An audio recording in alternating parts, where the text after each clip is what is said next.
Tere tulemast kuulama Pärnumaa podcasti 127. osa. Mina olen Regina Jaakson ja nagu tavaks on saanud, salvestame Pärnu huubis. Täna on külas üks naisterahvas, kes minule teadaolevalt eile sai taas ühe hullustükiga hakkama.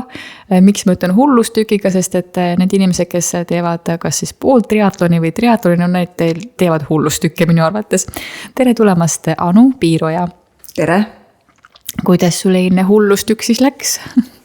Ütleme niimoodi, et arvestades neid olusid, et laupäeva öösel oli igal pool antud kõik võimalikud tormihoiatused ja pigem öeldi, et inimesed võiksid nagu kodus toas passida rohkem kui väljas käia. Siis ma arvan, et läks väga hästi. Nimelt jõudsin ilusti finišisse ja ka veel rõõmsalt. Et need olud muidugi pühapäeva hommikul nii hullud ei olnud, nagu lubati. Okay. Kõigest torm. Kõigest torm. Aga selle tormi sees on tore ujuda ja ratast sõita ja joosta. Ja aga rääkides siis sinu teekonnast triatlonini, võidme pool triatlonini. Et kuidas see sul üldse alguse sai? Ütleme niimoodi, et ma aastal 2009 tuligi mõte triatlonit teha ja liitusin triatloni klubiga ja põhiline eesmärk oligi ujuma õppida, et ma olin siis 27-aastane ja oskasin ujuda ainult võib-olla sükest rannakonna, et pead ma vette ei pannud. Nii, ja siis ma tegin ühe hooaja seda triatloni, et hästi lühikesi etappe ja siis ma tundsin, et minu jaoks ma terve selle triatloni ootan, millal ma saaks jooksma hakata. Ja siis mõtlesin, et aga miks teha kaateala ette, kui tegelikult saab lihtsalt joosta. Ja nii ma hakkasingi tegelema jooksuga, nii et võtsin jooksutreeneri ja triatlon jäi täiesti sinna paika, müüsin oma kõik triatloni varustuse maha. Nii, ja siis aastal 2023 käisin ma Tallinna Ironmani poolikul siis teatevõistkonnas, kus ma olin jooksja. Et Anu Taveter, Laura-Liis Juursalu olid meiega ja see melu, mis seal oli just selle jooksuetapil, see oli midagi sellist, mida ma ei ole mitte ühelgi võistlusel kunagi kogenud. Et see oli lihtsalt nii võimas. Ja peale seda jäi mul nagu siuke tunne sisse, et ma pean sinna kunagi tagasi minema niimoodi, et ma ise võistlen siis ka ujun ja sõidan ratast. Ja siis eelmine aasta ma selle mõtte endale vähe panin ja ütleme niimoodi, et ega see algus oli päris keeruline, kõik need ujumistrennid ja mõtlesin, et mille pärast ma seda teen, et tegelikult see jooksmine tuli juba suht hästi välja ja oleks võinud lihtsalt edasi joosta neid kõiki jooksuvõistlusi, et milleks võtta endale 2 täiesti uut ala, et ujumine, ratas, et kumbki mulle nagu väga ei meeldi. Kumbki eriti ei meeldi, aga teeks triatloni. Nii. Ja siis kuidas see siis nagu otsus päris lõpuni ära vormus, et lihtsalt läksidki ja hakkasid ujumist õppima juurde ja siis oli minek või? Jaa, selles suhtes ise jooksutreenerina mulle meeldib selline professionaalne lähenemine, ehk siis ma ikkagi võtsin endale treeneri, triatloni treeneri. Mu treener on Henri Räppo, kes eile ka võitis selle triatloni. Ja ujumine üks ka nõrgematest aladest, selle jaoks võtsin ma ka tegelikult endale treeneri Annika Vainik, kes siis mu seda tehnikat aitas lihvida ja hakkasin ikkagi väga niimoodi kavade järgi selleks triatloniks valmistumast. Ma teadsin, et ma ei taha seda tunnet, et kõik on nii raske, et pigem tahakski, et mu keha oleks selleks valmis. Kas üldse on võimalik, et ei ole raske? Ei ole vist, sest et mida rohkem sa treenid, seda hakkad neid asju kiiremini ka tegema ja tahad võib-olla paremaid tulemusi, nii et lõppkokkuvõttes see pingutus on päris pikk, et see ongi see, mis kõige rohkem väsitab ikkagi. Ja kui pikalt sina siis eile rajal olid, mis kellast sa algas, mis kellast see kus nii jaoks nagu läbi sai? 9:30 oli start, kohe 9:30 vist ujuma ei saanud, et seal on lainetena inimesi lastakse, et kõik korraga ei lasta. ja ma ei mäletagi, mis kell see siis lõppes, aga 6 tundi olin täpselt, et mu aeg oli 6 tundi, 00:06 ilus number. Ja see tähendab seda, kui pikad need distantsid on, et võib-olla kõik ei tea neid nii-öelda siis pikkusi, eks ju, et kui pikad need distantsid on? Ujusin ma 1,9 kilomeetrit, 90 kilomeetrit sõitsin ratast ja siis jooksin poolmaratoni 21,1 kilomeetrit. See 21, no lõppujoost on ju ainult kökki-mökki. No ma arvasin seda sama, sest et jooks võiks ikkagi see minu ala olla, aga kui ma olin seal ratta peal niimoodi, et mul oli 50 kilomeetrit sõidetud, siis mõtlesin, et kui ma nüüd selle ära sõidan, ma tahaks koju minna, et aitab küll, et pool maratoni pean veel jooksma, et no üldse ei taha, aga eks kui ma sinna jooksurajale sain, siis nähes neid hästi palju kaaselajaid ja tuttavaid, siis jooks ikkagi selle teeb nagu iga kell ära, ütleme nii. Ja une pealt on ju. Jah, just. Aga ma mõtlen, et 90 kilomeetrit, selles mõttes seda ma isegi ei adu, kui palju on 1,9 kilomeetrit ujumist. Mul tundub, et see on palju, aga mul taustsüsteem täielikult puudub, kui palju see nagu päriselt on. Aga rattasõidust 90 kilomeetrit, sellest ma juba saan aru, et seda on palju, on ju. Et kuidas üldse selleks nagu vaimselt valmis olla? Mitte ainult füüsiliselt nii-öelda. Jah, see vaimne valmisolek, see on ka üks võib-olla mu nõrkadest külgedest. Et stardis oled, siis on juba kõik hästi, siis ma tean, et jah, ma lähen teen selle ära ja ma olen selleks ju valmistunud ja trenni teinud ja selle läbimine ei ole mingi probleem. Aga kõik need päevad enne seda starti, et ma olen ikka väga selline ärev ja ega elan kuskil oma maailmas, et teistel on kindlasti raske minuga suhelda ja ega midagi muud ei suuda mõelda, kui ainult seda võistlust mõtetes läbi teha ja nii et jah, sellega on natuke keerulisem.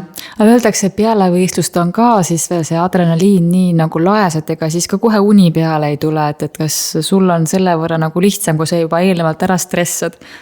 Ma pean ütlema jah, et eile tuli mul uni väga ruttu, sest ma olin peaaegu nädal otsa ja on korralikult maganud, et mu vaim oli nii väsinud, et ja uni tuli, sest et sa lõpuks, kui sa oled ikkagi aasta otsa niimoodi kava järgi treeninud kogu aeg selle ühe eesmärgi nimel ja lõpuks ma ikkagi finišisse jõudsin nendes rasketes oludes, siis tegelikult see tunne on ikka väga mega.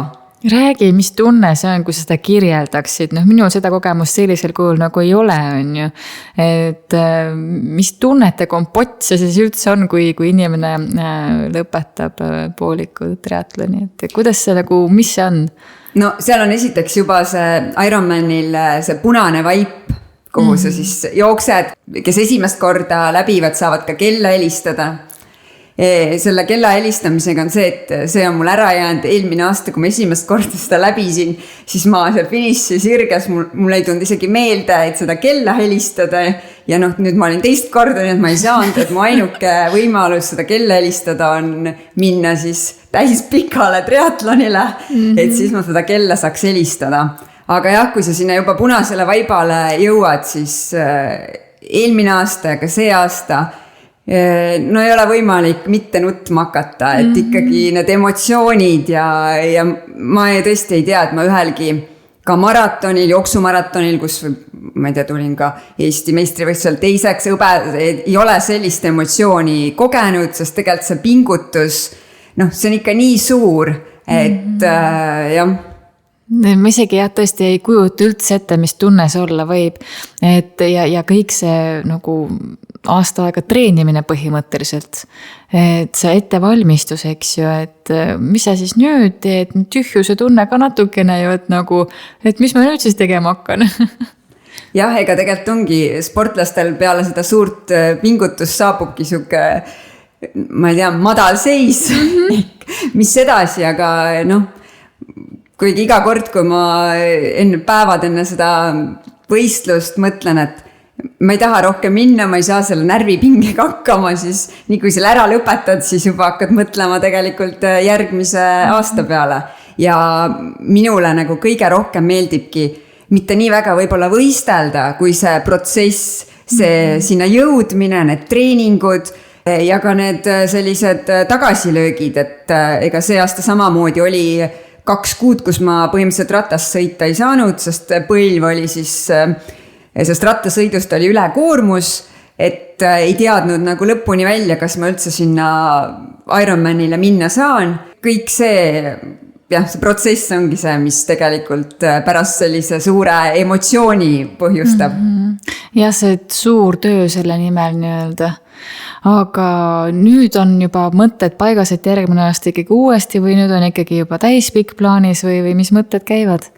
Kui enne seda starti mõtlesin, et hakkasid juba täispika mõtted, siis see rattasõit oli sellel aastal nagu nii kohutav, et mõtlesin, et no ma ei tea, kui ma peaks poole rohkem veel sellistes oludes seda ratast sõitma, ma ei tea, see tundus ikka väga jõhker. Nii et ma ei tea, elame üks päev korraga.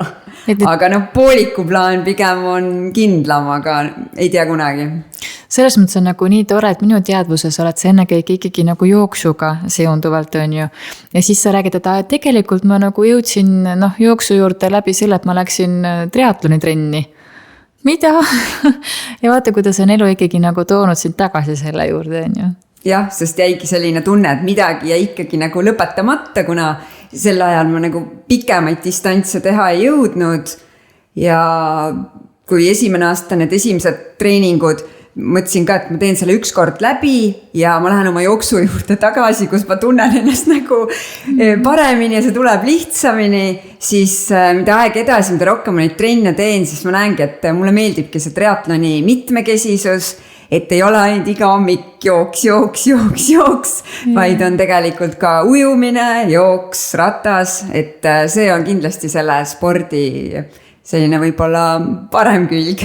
Väga paljudel on just murekoht see sama ujumine, et kuigi me eestlastena võiksime ju kõik osad ujuda, sest meil on neid veekogusid nii palju on ju, siis on see kuidagi pigem vastupidi, et meil seda ujumisoskust ei ole nii palju.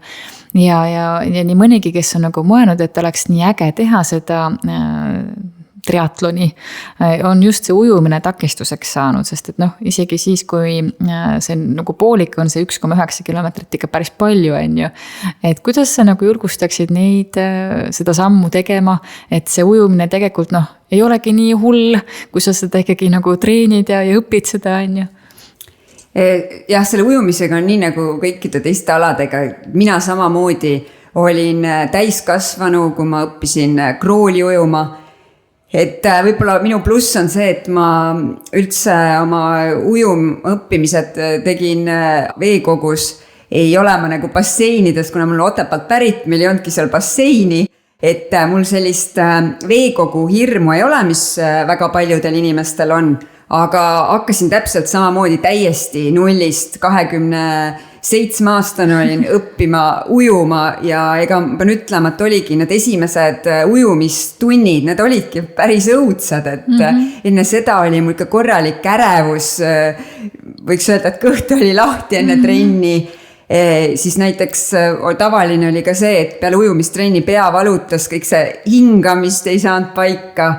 Aga üks hetk, kui see tulema hakkab, siis see eneseületuse tunne, see on nagu nii suur. Ja peab ütlema, et eile tuli mul see ujumine nagu väga hästi välja. Ja kuigi ma nüüd olen siis teist hooaega siin koos treeneriga ujumas käinud või ujumistrenni teinud. Ja minu ujumise aeg oli vanuseklassis naistes siis N40 kuni 44 neljas. Et ei ole mingi ujumise põhjaga ega mitte midagi, et tegelikult kui ikka väga tahta, siis seda saab ja ujumistrenne mul on ka siis nädalas ikkagi 3 korda, et päris palju käin seal basseinis ka. On ka vist nagu vahe, nagu ma aru saan, vähemalt sinu puhul, nagu ma aru saan, siis kas on see kalipsoga või nagu ilma, et kuidapidi sa ise nagu eelistad? Pean ütlema, et tegelikult mul ilma kalipsota on ka täitsa okei ujuda, et kuigi jah, kõik paljud tahavad ikka kalipsoga, et see hoiab ikkagi siin rohkem vee peal ja mul ka kindlasti need kroolijalad on üks nõrgemaid külge, et kui kalipso on seljas, siis jalad ei pea nii palju töötama. Ja muidugi ma olen tegelikult, mina, kes ma siis olen üle 10 aasta talisuplust teinud, olen tegelikult üks suur külmavares. Ikka veel. No just, et talisupluse ajal jah, ma olen seal võib-olla minut 2 vees, midagi ei juhtu, aga ujumise ajal ikkagi pikk ujumine, siis mul hakkab jahe, et selles suhtes eile oli 18 kraadi, et see kalipso hoidis keha soojana, et ilma selle kalipsota siis ma oleks ikka seal ära külmunud, ütleme nii. Ja siis on see aeg, et ju tulla veest välja ratta selga minna, on ju. Ja keha on ikkagi veel ju külm ja märg ju. Ega ta ju ei kuiva sul ära selle ajaga ju, kui sa nagu lähed rattaga või jõuad ära kuivatad ennast või kuidas see nagu päris elus välja näeb? Kalipso all on sul siis triatloni kombe. Ehk siis see saab juba kohe märjaks. Et see on sul märg ja siis sa põhimõtteliselt peadki nende märgade riietega.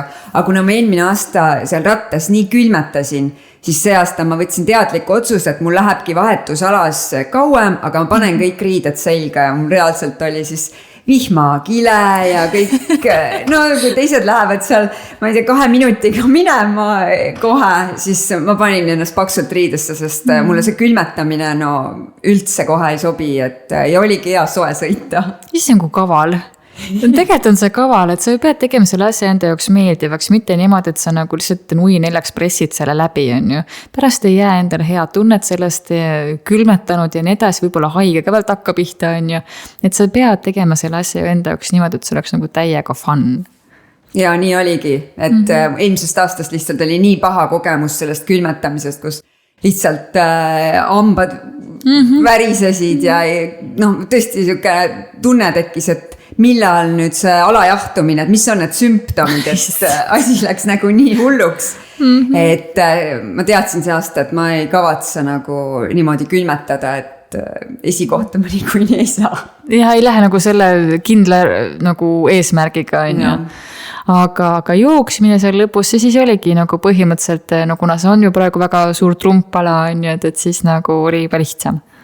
Jaa, aga ütleme nüüd, et jooks meeldib mulle siis, kui ma ei pea 2 ala enne tegema.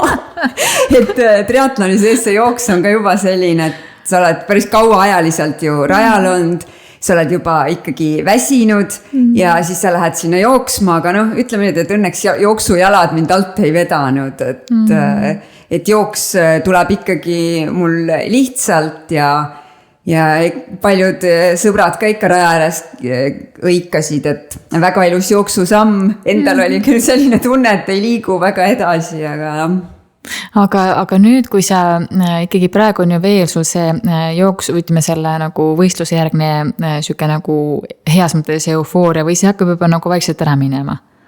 No täna on kindlasti selline suur eufooria. Homme võib-olla saabub selline väsimus suurem, et täna veel ei saa keha aru võib-olla.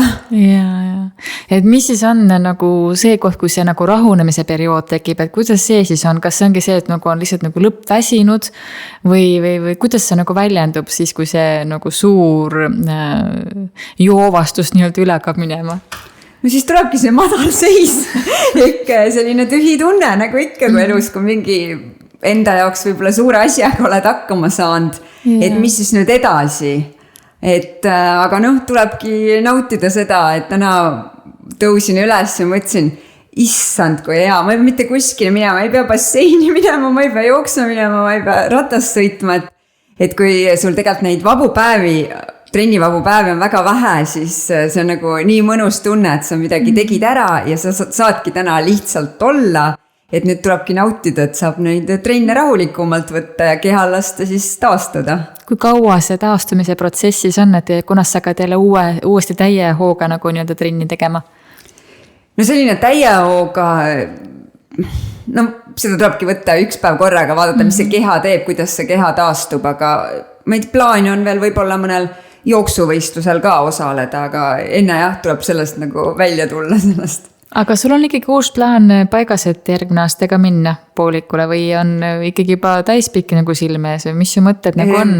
Ei teagi, ei oska veel öelda, et tahaks selle rattaga paremaks sõbraks saada, et see, et ma järgmine aasta triatloni teen, see on nagu kindel. Aga mis distants, et seda veel mõtlen. Kuidas siis saada selle rattaga paremasse suhtesse? Mis selleks siis tegema peaks? No ma ei tea, kõik räägivad, et tuleb rohkem rattis sõita. Aga jah, et see aasta tõesti mul oli, sõitsin ratast ka vähem, sest oligi nii-öelda rattavigastus, ei saanud nii palju teha seda, aga ikkagi, ma ei tea, mul tundub, et mul nagu puudub see rattalihas, et mul on ainult jooksulihas. Ja sul pole rattageeni. Tundub küll jah, et eks see on see, et et lapsepõlves ka seda ratast ma väga ei puutunud. Aga sellega vist on nagu see koht, et kui see teha nagu võimaluseks, mitte nagu kohustuseks on ju. Et siis võib-olla hakkab ka aju teistmoodi seda rattasõitu nagu tahtma. Et nii palju, kui see on selline, et ma pean tegema, sest et see on üks triatloni osa on ju. Et siis on see selline, ma ei taha tegelikult, mulle ei meeldi see. Aga kui nagu kuidagi ümber häälestada, et nii äge, et võt see ongi see kõige lemmikum osa sellest triatlonist on ju.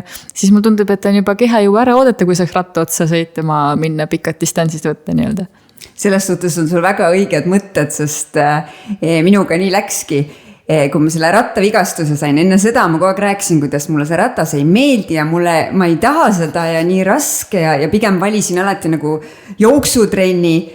Siis kui mul see rattavigastus oli, milline isu mul oli, et saaks ainult selle ratta otsas, saaks ainult neid trenne teha. Ja tegelikult peale seda ma endale ütlesin ka, et ma ei räägi enam sellest, et ma ei taha seda teha, et pigem ma hakkangi rääkima sellest, et mulle tegelikult see ratas meeldib ja lihtsalt see võtab võib-olla kauem aega kui need teised alad. Jaa, tegelikult sul on see rattakeen täitsa olemas. Ja küll see lihas ka tuleb. Aga kui me siin täna jutustame, on augusti lõpp saabumas kohe-kohe. September toob taas ühe väljakutse. Ole hea, räägi natuke tausta nendele, kes ei ole kursis, mis see hommikujooksu väljakutse on, et millega siis tegemist on? Esiteks siis 1. septembril algab juba 11. aasta, kui on hommikujooksu väljakutse. Ja mis see siis endast kujutab, on see, et tuleks igal hommikul. Hommik oleks siis kuni kella 10:30. No seda algusaega ei ole me paika pannud, aga me ikkagi eeldame, et inimesed päris öösel jooksma ei lähe. Et tuleks siis hommikul joosta kas 15 minutit või 3 kilomeetrit ja tegelikult on oodatud ka kõik käijad. Ajaline siis kestus on 30 minutit. Ja mis see siis tähendab, et kas seda peab kusagil siis kirja panema või peab kuskil liituma või mis see siis nagu tähendab? Jaa, et Facebookis on hommikujooksjate grupp. Seal grupis on meil pea 7000 inimest, et kui need kõik väljakutsest osa võtaks, siis oleks see väga tore. Ja tegelikult sinna tulekski siis panna kirja enda siis kas siis sellest kellast kuvatõmmis või siis teha telefoni pilt. Et sa oled ikkagi seal käinud, kella aeg võiks olla ja tegelikult oleks hästi tore, kui võib-olla paljud ei jookse telefoniga, aga mõni foto ka, sest need fotod on ikkagi need, mis kutsuvad ka teisi inimesi rohkem jooksma ja näed, et tema juba käis, et ma lähen ka. Et see on see, mida ma tean inimesi, kes seal grupis lihtsalt on, aga ei käi hommikujooksul, aga neile meeldib hästi palju vaadata siis neid teiste postitusi ja teiste emotsioone, et emotsioonid on ka alati need, mis on teretulnud. Et 30 päeva järjest, see on ikkagi päris pikk väljakutse ja sinna ütleme siis niimoodi, et sinna jäävad ka sellised madalseisud, kus ei taha nagu üldse hommikul võib-olla jooksma minna, endal mul sama tunded sellega. Kuidas siis madalseisust nagu üle saada, et see on hästi inimlik, et vahepeal tahaks ju loobuda, see on inimeseks olemise üks osa lihtsalt. Et kuidas sina siis motiveerid või mis sind motiveerib siis sellest madalseisust nagu üle saama? No, minul on selles lihtne, et kui ma olen nagu otsustanud, et ma selle väljakutse ära teen, siis ma teen. Aga kõigil nii ei ole ja tegelikult ma tean, et paljusid motiveerib kas või see, kui sa lähed hommikul sinna telefoni scrollima ja sa näed, et Allan, meie kõige legendaarsem hommikujooks on juba hommikujooksu kirja saanud, siis tegelikult tekib mõtet, aga miks ma selle vahele jätan, et ma võiksin ka ikkagi minna. Ja tõepoolest võiks ju ka ikkagi minna, aga see samm sinna mineku juurde, see kodust välja saamise samm on kõige raskem vist, ma olen aru saanud, et kui sa juba ärkad ja juba papud jalga saad ja juba uksest välja astud, siis on juba lihtne. Just, ja võib-olla väiksed vihjed, et tihti aitab ka see, kui paned õhtul juba asjad valmis, et kõik märgid, et sa sinna minema pead, sest no kuidas sa ei lähe, kui sa oled ikkagi endale nagu lubanud ka, et ma lähen sinna. Ja võid ju mõelda, et ma lähen kas või natukeseks, et kui ei taha rohkem, tulen tagasi, et sellest natukesest saab kindlasti rohkem, sest kui sa juba rajal oled, siis see tunne on tegelikult ju väga hea, et esimesed minutid võib-olla läheb ärkamiseks, aga üles ärkad ja pead tööle minema niimoodi, et sa tead, et tegelikult sa oled täna juba mingid sammud kirja saanud või sa oled juba liigutanud, see tunne on ikkagi palju parem kui lihtsalt hommikul tööle minna ilma liigutamata. Ja kuidas see idee teil üldse sündis? Tulete mulle seega palun meelde, kuidas see algatus üldse nii-öelda siis stardipaugu sai? See sai aastal 2016, kui ma olin just juunikuus sünnitanud oma esimese lapse ja mul oli samamoodi oli nagu siuke jooksupaus olnud, et ei tahtnud ka nagu, no kuidagi ei saanud ennast ka nii-öelda reele. Ja siis koos oma õega mõtlesime, et võiks teha sellise väljakutse ja kuna sa ise endale selle teed, siis sa ei pruugi sellest üldse niimoodi osa võib-olla võtta või tulevadki need kehvad päevad vahele, aga mõtlesimegi, et teekski siis sellised Facebooki, kuulutame ka välja teistele, et kui teised ka on, siis nagu on rohkem põhjust sinna minna. Ja ma teadsingi seda, et tegelikult kui sa saadki ennast nagu iga päev sinna jooksma, siis see on lihtne sinna ka edaspidi minna. Nii et sealt see kõik alguse sai. Ja oled sa nüüd tõesti siis kõik need, tänavu algab 11. kord, no kõik need 10 korda, mis tänaseks olnud on, siis terve see septembrikuu ise kõik ilusasti kas jooksnud või jalutanud? Ei ole. Kui ma teist last ootasin, siis käisin küll palju, aga ma ei ole kindel, kas ma siis kõndisin võib-olla küll, aga ma ei jooksnud kindlasti. Ja mul on ka neid aastad olnud, kus ma tõesti olen haigeks jäänud, et ei ole minna saanud, et on siuksed augud sisse tulnud, aga see ei olegi tegelikult asja mõtet nüüd.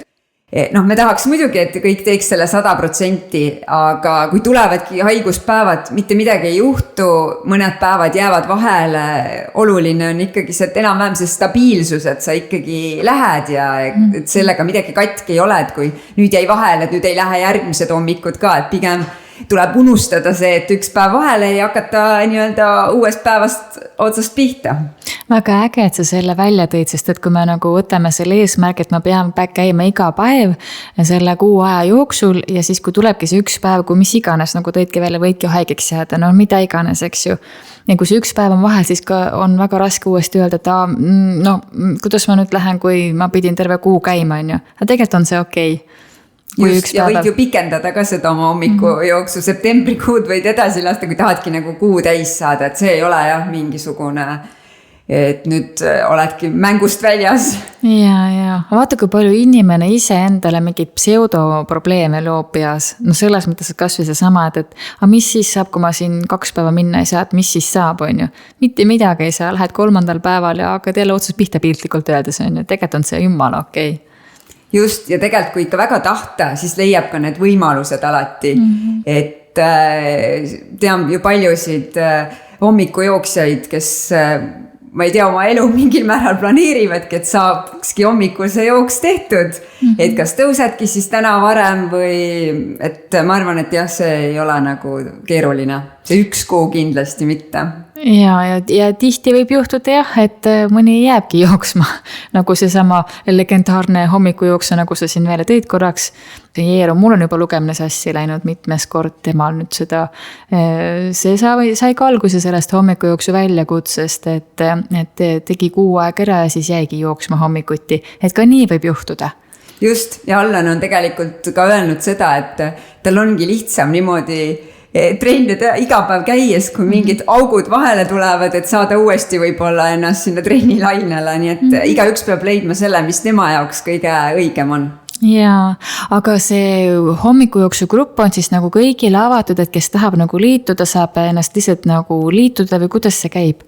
Jaa, see on avalik grupp, tulekski seal liituda ja no ega kui sa sees oled, siis ma ütlesingi, et see on väga motiveeriv nähagi, kuidas seal kõik postitusi teevad ja käivad, ja mis veel on hästi äge, et ma olen endale sealt grupist saanud nii palju tuttavaid, et kui sa kogu aeg postitad ja kui sul on veel pilt, kus sinu nägu ka näha on, siis inimesed tunnevad sind ära, et eile oli ka seal Ironmani söömisalas peale võistlust tuli üks tüdruk minu juurde, ütles, et tere, et sa ei tunne mind, aga et ma olen hommikujooksu grupist ja et kas sa oled Anu ja nii edasi.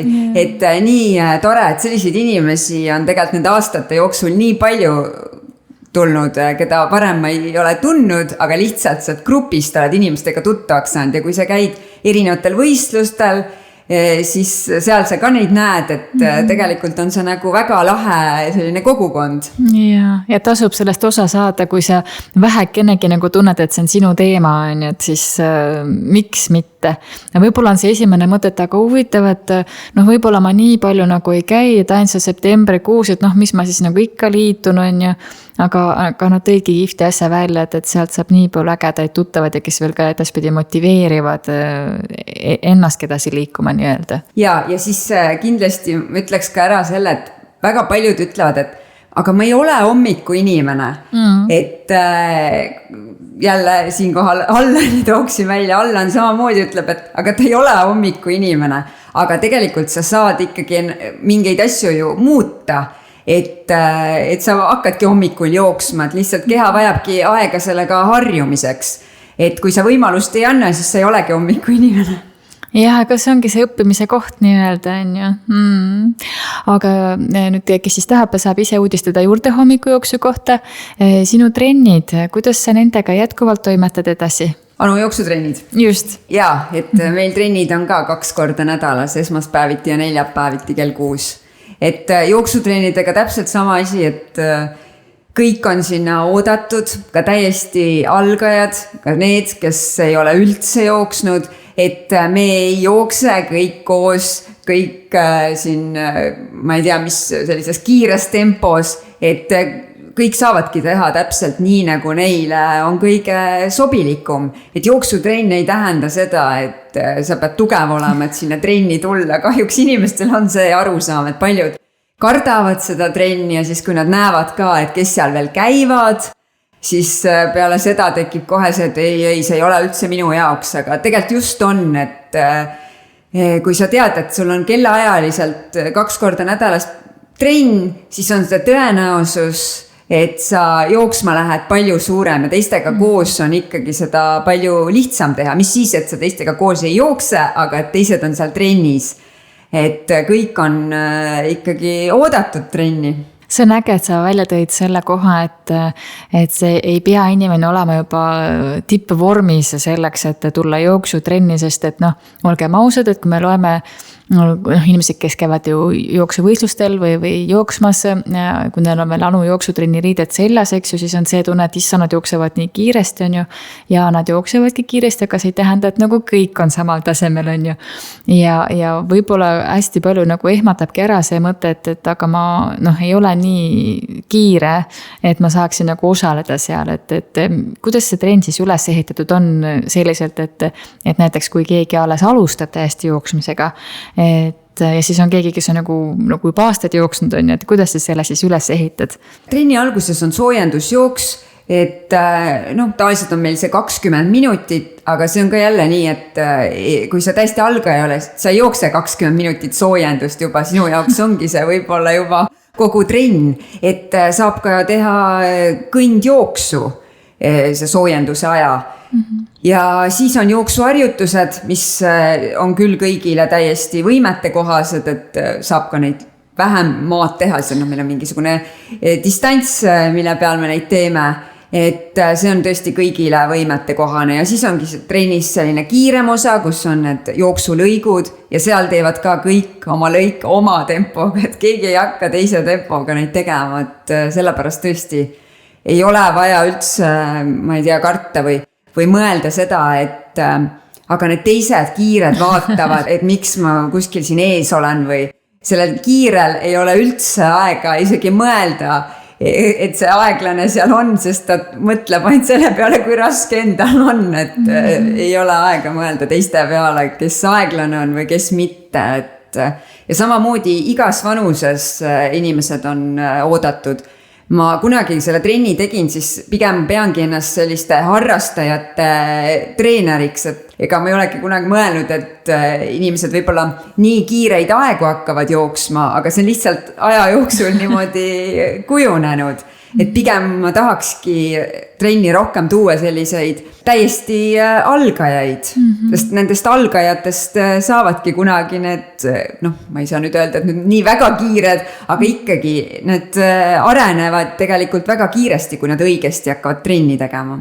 Kui palju sul praegu on umbkaudu inimesi, kes trennis käivad? Umbkaudu?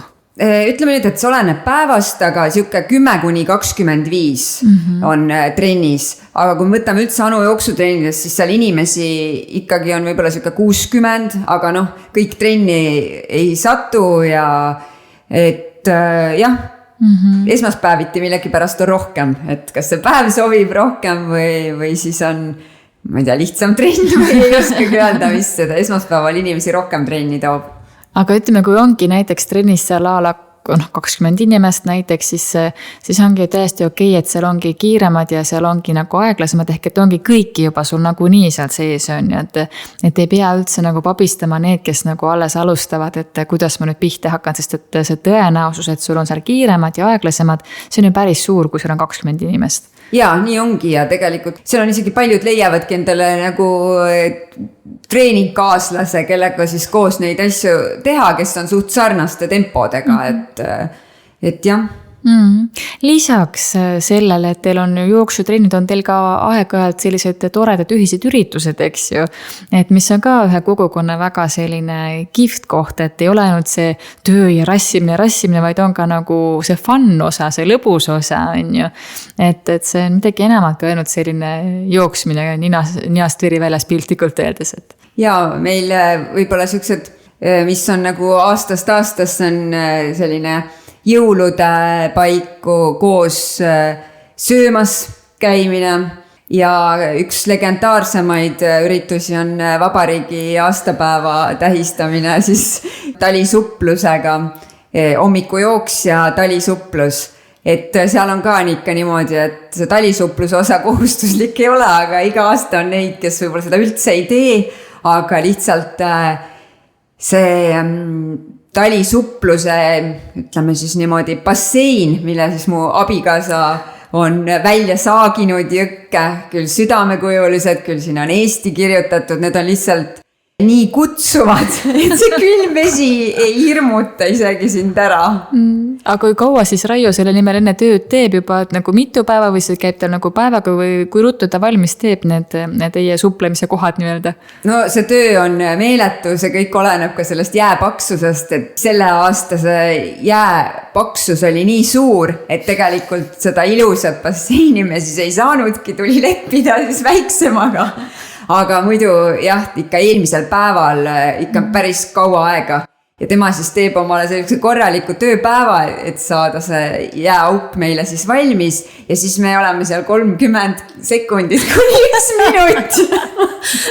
Et jah, niimoodi see läheb. Aga olgu siinkohal siis öeldud, et Raio teeb seda nagu vabast tahtest mitte mingisuguse palgalise asjana, vaid see on tema nagu südame asi, et teile seda võimaldada ja see on nii äge tegelikult. Nii on jah, et kellel kohustust ei ole, aga jah, need lähevad järjest võimsamaks ja ilusamaks. Aga sinu enda järgmised plaanid nüüd, mis siis on? Mis mõtted siis nagu on, et kui nüüd tekib see rahunemise protsess ja kõik see puhkuse protsess nii-öelda ja et mis siis on järgmised mõtted, plaanid? No esimene mõte on hommikujooksu väljakutse, et siin ei ole midagi teha, see 1. september juba paistab, et ise hakkan samamoodi vaikselt minema ja kusjuures hästi tore oli suvel näha seda, et mu oma lapsed, poisid, 8 ja 10 aastane, et päris tihti nad hommikul käivad samamoodi jooksmas ja ujumas, et see on ka neile nakatunud, kuigi ei ole ma neid sunniviisiliselt pidanud kuskile saatma. Et eelmine aasta nad ka tegelikult hommikujooksu väljakutsest, ma ei tea, kaua nad seal osa võtsid, üle nädala. et noh, vaatame, kuidas nüüd, et eks neil on kooli minek ka ja et väga vara ei taha neid üles ka ajada. Et aga jah, muid eesmärke hetkel selliseid, ma ei tea, sportlikke, üks päev korraga, aga eks siin igasuguseid sügisel võistlusi on tulemas, et mulle meeldib Raioga käia ka nendel Rogainidel, sellised orienteerumisvõistlused, ma ise orienteeruda ei oska, aga mulle meeldib lihtsalt järel joosta. Sul meeldib lihtsalt jooksmine. Jah, aga mitte metsas, aga mõnikord võib ka seal joosta. Aga see Rogainide või see Rogaini võistlus selleni, kuidas sina siis jõudsid, Raio vist on juba varem tegelenud või jõudsite koos selleni või kuidas te selleni jõudsite? Tegelikult ma jõudsin enne Raiot siin, et mu esimene Rogain oligi naiste võistkonnas ja kohe oli siis see 8 tunni Rogain, et noh, see on ka niisugune meeletu võistlus, et jah, ja nüüd Raioga olen ka teinud, aga ma ei tea, naistega oli ikka see, et sai nagu rohkem nautida, et kui meeste võistkonnaga lähed, siis lihtsalt pead seal taga kuidagi rippuma, et ellu jääma jah, ja siis Raiol on 2 korda pikemad jalad kui mul seal mustikate vahel, ta lihtsalt astub, mina pean seal põlvedeste jooksu tegema. Ja, aga see on ka kogemus oma, et siuke nagu äge. Ja tegelikult see sügisene mets on nagu nii äge lihtsalt, et kui sa kogu aeg sinna asfaldi peal oled jooksnud, siis ongi hea vahelduseks minna metsa ja teha midagi seda, mida sa võib-olla ei tee. Aga et ühesõnaga kõiksugu väljakutsed, ükskõik kui hullud need on sportlikus plaanis, et ikkagi tuleb ära teha, ja sul ma mõtlen. Jah, selles suhtes, kui ma olen nagu selle mõttend pähe istutanud, siis jah, tavaliselt siis ei saa enam alla anda. Et parem on, kui neid mõtteid pähe ei tule. Aga ma kahtlustan, et vist tuleb ikka. Jah, ma kahtlustan ka. Igatahes jääme siis sinu uut mõtet ootama, et kuhu see sind siis viib. Ja praegu sulle siis mõnusat taastumist. Üldse, kuidas käib triatlon järgne taastumine? Et kas siis on ka mingid külmavannid, saunad või mis siis tegema peaks üldse või kuidas see nagu välja näeb?